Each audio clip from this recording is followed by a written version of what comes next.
इस मूवी की स्टोरी वहीं से शुरू होती है जहाँ पर एवेंजर्स इन्फिनिटी वॉर खत्म हुई थी। तो इस मूवी की शुरुआत होती है और हमें नजर आता है क्लिंट बार्टन यानी हॉकाय, जो कि एवेंजर्स का एक इम्पोर्टेंट मेंबर है।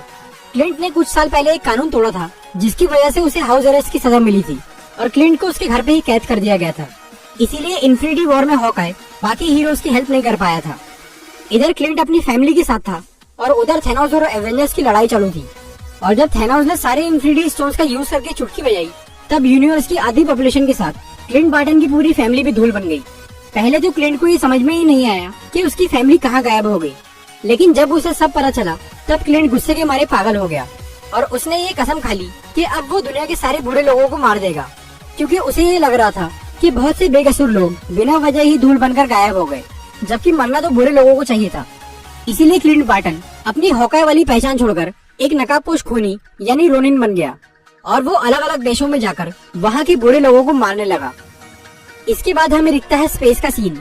टोनी स्टार्क और नेबुला, जो कि टाइटन पर जिंदा बच गए थे, वो दोनों एक स्पेसशिप से अर्थ पर लौट रहे थे। टाइटन की लड़ाई के दौरान वो स्पेसशिप खराब हो गया था, इसी वजह से वो काफी धीरे चल रहा था। इसीलिए टोनी और नेबुला 22 दिनों से स्पेस में थे। उनका खाना पानी खत्म हो चुका था और ऑक्सीजन भी खत्म होने वाला था। टोनी पूरी तरह हिम्मत हार के मौत के इंतजार में सो गया, मगर कुछ देर बाद उनके स्पेसशिप के सामने कैरल डनवर्स यानी कैप्टन मार्वल आती है। कैप्टन मार्वल एक बहुत पावरफुल सुपर हीरो है। वो 1995 में अर्थ छोड़कर एक मिशन पर चली गई थी, पर जब 2018 में सब लोग धूल बनकर गायब होने लगे, तब निक फ्यूरी ने कैरल को एक इमरजेंसी सिग्नल भेज दिया था। इसीलिए कैरल अर्थ पर वापस लौट रही थी, लेकिन रास्ते में उसे टोनी और नेबुला का स्पेसशिप दिख गया, तो वो उस स्पेसशिप को उठाकर अर्थ पर ले आई। अर्थ पे आने के बाद कैप्टन मार्वल को थैनोस के बारे में सब कुछ पता चला और फिर कैरल ने सभी हीरोज को ये आइडिया दिया कि उन्हें इन्फिनिटी स्टोन्स जमा करके उनका इस्तेमाल करना चाहिए ताकि यूनिवर्स की आधी पॉपुलेशन वापस जिंदा हो जाए। और तभी सबको ये पता चलता है कि थैनोस ने 2 दिन पहले ही इन्फिनिटी स्टोन्स का यूज किया है। जब थैनोस ने यूनिवर्स की आधी पॉपुलेशन खत्म करने के लिए चुटकी बजाई थी, तब एनर्जी की एक ऐसी वेव निकली थी जिससे पूरा यूनिवर्स हिल गया था। और ठीक वैसी ही एक एनर्जी वेव स्पेस में दोबारा दिखाई दी, जिससे एवेंजर्स को ये समझ में आ गया कि थैनोस ने इन्फिनिटी स्टोन्स का यूज किया है। और उस एनर्जी सिग्नल की लोकेशन ट्रैक करके सभी हीरोज उस प्लेनेट पर पहुंच गए जहां पर थैनोस मौजूद था। यहाँ थैनोस के पास इन्फिनिटी स्टोन्स नहीं थे। थैनोस ने सबको ये बताया कि उसने इन्फिनिटी स्टोन्स की शक्ति से सारे इन्फिनिटी स्टोन्स को ही खत्म कर दिया, ताकि कोई भी उनका इस्तेमाल करके सब कुछ पहले जैसा ना कर सके। यहाँ थॉर ने गुस्से में आकर थैनोस को मार दिया। अब एवेंजर्स की सारी उम्मीद खत्म हो गई और हर कोई उदास होकर अपनी जिंदगी में वापस लौट गया। कैप्टन मार्वल फिर से स्पेस में किसी मिशन पर चली गई। थॉर ने अपने पुराने लोगों को जमा करके नॉर्वे में एक नया एसगार्ड बसा लिया। थैनोस से हारने की वजह से थॉर काफी बदल गया। उसे नशे की लत लग गई और वो बहुत मोटा और कमजोर हो गया। ब्रूस बैनर, जो कि गुस्से में हरा होकर हल्क बन जाता था, उसने 1.5 साल तक खुद के ऊपर कुछ एक्सपेरिमेंट्स किए और हल्क की ताकत और अपने दिमाग को एक करके वो बन गया प्रोफेसर हल्क। कैप्टन अमेरिका ने एक सपोर्ट ग्रुप शुरू किया जिसमें वो दुनिया के बचे हुए लोगों को ये समझाने का काम कर रहे थे कि जो हो गया उसे भूलकर आगे बढ़ो। टोनी स्टार्क अपनी बीवी और बच्ची के साथ सेटल हो गया। इसी तरह से पूरे 5 साल बीत गए और फिर सैन फ्रांसिस्को में एक अजीब सी घटना हुई। स्कॉट लैंग यानी एंटमैन, जो कि 5 साल पहले क्वांटम रेल्म नाम के एक डायमेंशन में गया था, वो अचानक वहाँ से बाहर आ गया। Antman and the Wasp movie में क्वांटम रेल्म के बारे में डिटेल में बताया गया है। क्वांटम रेल्म यानी सब एटॉमिक लेवल एक ऐसी जगह है जहाँ के नियम हमारी दुनिया से बिल्कुल अलग है। वहाँ पर टाइम भी बिल्कुल अलग तरह से चलता है। Ant Man and the Wasp movie के एंड में एंटमैन एक एक्सपेरिमेंट के लिए क्वांटम रेल्म के अंदर गया था, लेकिन इससे पहले कि वो बाहर आता, उसके सभी दोस्त थैनोस की चुटकी से धूल बन गए और स्कॉट अंदर ही फंसा रह गया। और अब 2023 में एक चूहे ने गलती से वो मशीन ऑन कर दी, जिससे स्कॉट बाहर आ गया। और वहाँ से निकलने के बाद स्कॉट को ये पता चला कि दुनिया की आधी पॉपुलेशन खत्म हो गई है। लेकिन कमाल की बात तो ये थी कि स्कॉट 5 साल तक क्वांटम रेल्म के अंदर था, पर उसे ऐसा महसूस हुआ कि वो सिर्फ 5 घंटे से ही वहाँ था। फिर स्कॉट तुरंत ही अपने पुराने दोस्तों यानी एवेंजर्स के पास पहुंचा और उसने सबको ये बताया कि उसके साथ क्या हुआ है। स्कॉट ने कैप्टन अमेरिका को ये आइडिया दिया कि अगर वो क्वांटम रेल्म को अच्छे से समझ ले तो वो उसे एक टाइम मशीन की तरह यूज कर सकते हैं और सब कुछ पहले जैसा कर सकते हैं। और इसी आइडिया के साथ कैप्टन, ब्लैक विडो और एंटमैन टोनी स्टार्क के घर पहुंचते हैं, क्योंकि टोनी ही ये काम कर सकता था। लेकिन टोनी को ये डर था कि अगर वो टाइम के साथ कुछ भी छेड़छाड़ करेंगे तो उससे उसकी बीवी और उसकी बेटी का अस्तित्व खत्म हो सकता है। इसीलिए टोनी उन सबको मना करके वापस भेज देता है। इसीलिए वो तीनों ब्रूस बैनर यानी हल्क के पास जाते हैं, जो कि अब प्रोफेसर हल्क बन चुका है। ब्रूस बैनर भी काफी इंटेलिजेंट है, इसीलिए वो टाइम मशीन बनाने के लिए मान जाता है, लेकिन उसकी टाइम मशीन ठीक से काम नहीं करती। दूसरी तरफ टोनी स्टार्क अपना इरादा बदलकर टाइम मशीन पर काम शुरू करता है और वो कामयाब हो जाता है। फिर टोनी कैप्टन से मिलकर उनकी पुरानी शील्ड वापस कर देता है, जो कि उसने कैप्टन से झगड़ा होने की वजह से ले ली थी। नताशा क्लिंट को ढूंढते हुए टोक्यो पहुंचती है और वो क्लिंट को समझाकर वापस ले आती है। हल्क और रॉकेट थॉर को वापस लाते हैं। फिर शुरू होती है टाइम मशीन की टेस्टिंग।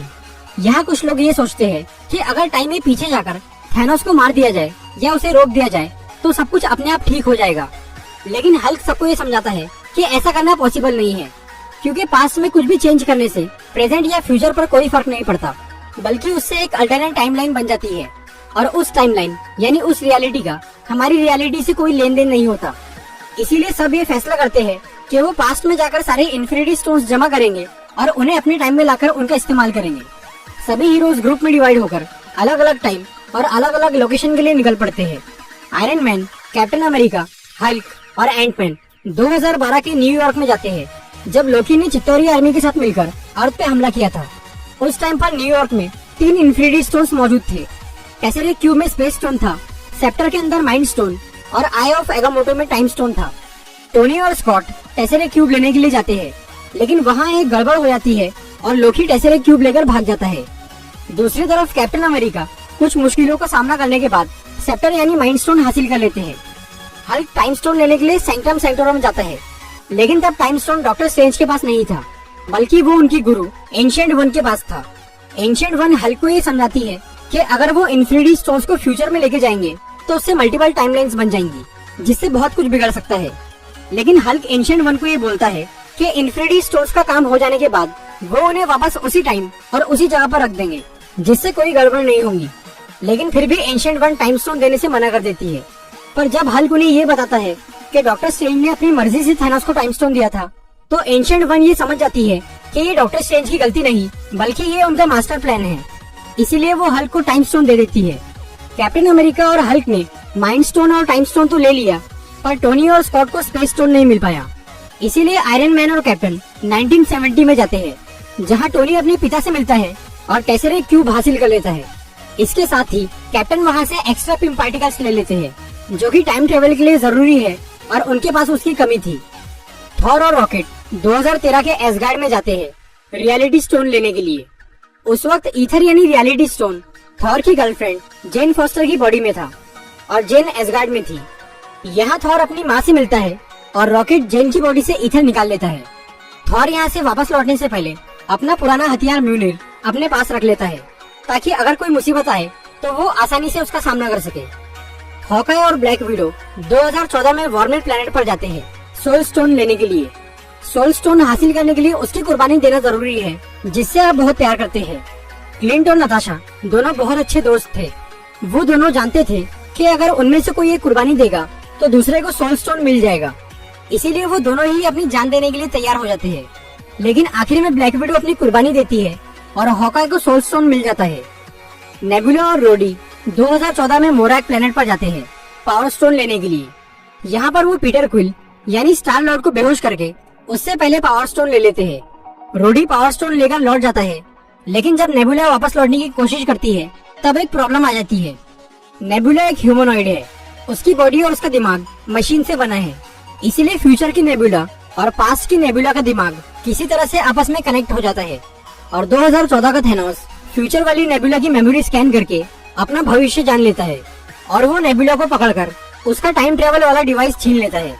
थैनोस अपने साथी एबिनी मॉ की हेल्प से उस टाइम ट्रेवल वाले डिवाइस को कुछ इस तरह से मॉडिफाई करवाता है जिससे कि थैनोस की पूरी फौज भविष्य में जा सके और फिर पास्ट वाली नेबुला फ्यूचर में जाती है ताकि वो थैनोस की शिप के लिए रास्ता खोल सके।